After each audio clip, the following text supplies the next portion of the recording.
Arrêtons-nous en Guinée-Bissau. Domingos Simoes Pereira entre en lice pour la présidentielle après son retour d'exil. Bienvenue à tous. Abonnez-vous à la chaîne si ce n'est pas encore le cas. Activez la cloche de notification pour suivre toute l'actualité sur Philly Radar. Philly Radar, bien informer et faire découvrir.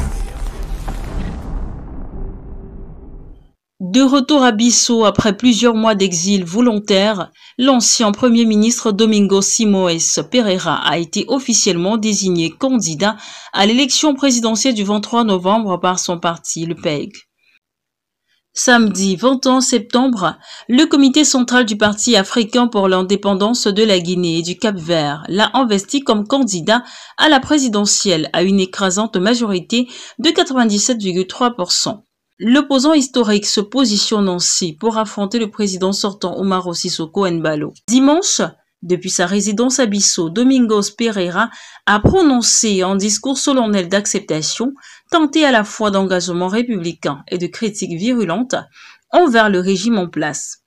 J'accepte cette mission avec gravité, conscient des dérives institutionnelles que traverse notre pays, a-t-il déclaré, évoquant la capture des institutions, la répression, l'autoritarisme et appelant à restaurer la légalité, la transparence et la justice sociale.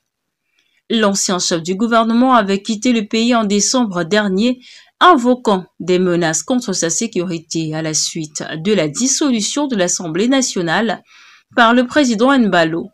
Cette décision avait suivi des tensions accrues et des événements qualifiés par le pouvoir de tentative de coup d'État. Depuis le Portugal où il s'était réfugié pendant 9 mois, Domingos Pereira avait maintenu le dialogue avec ses soutiens politiques. Alors que le scrutin présidentiel se profile dans un climat tendu, la candidature de Domingos Pereira s'annonce comme un test pour les institutions bissau-guinéennes. En 2019 déjà, il s'était présenté face à Umaro Sissoco Embalo dans une élection contestée par une partie de l'opposition. Cette fois encore, le climat s'annonce électrique.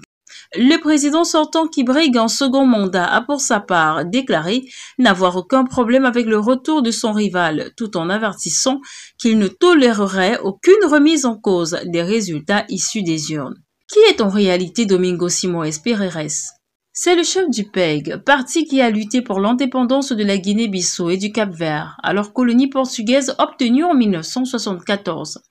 Rival du président de Guinée-Bissau Umaro Sissoco Embalo, il ne reconnaît plus ce dernier comme le chef de l'État légitime depuis le 27 février, date à laquelle son mandat s'est achevé selon lui, comme il le déclarait dans un entretien avec TV5 Monde. Rappelons-le, en 2019, la présidentielle provoque une crise électorale lors de la dernière élection présidentielle de novembre à décembre 2019. La Guinée-Bissau s'est enfoncée dans une crise post-électorale quand les deux opposants d'alors, Umaro Sissoco Embalo et Domingos Simoes Pereira, tous deux ex-premiers ministres, s'étaient autoproclamés vainqueurs du scrutin. Umaro Sissoco Embalo s'était auto-investi le 27 février 2020. La CEDEAO avait ensuite reconnu Umaro Sissoco Embalo comme le chef de l'État en 2020. La Cour suprême avait par la suite tranché en sa faveur. Domingos Simoes Pereira avait quitté le pays notamment pour le Portugal. Le retour de Domingos Simoes Pereira en Guinée-Bissau s'inscrit dans la perspective de participer à l'élection présidentielle. Il devra obtenir l'investiture de son parti, membre de la principale coalition d'opposition Païtera Ranka. Cette coalition avait remporté la majorité absolue aux élections législatives de juin 2023. Domingos Simoes Pereira est devenu président de l'Assemblée nationale populaire et son parti héritait aussi du poste de Premier ministre attribué à Geralda Martins.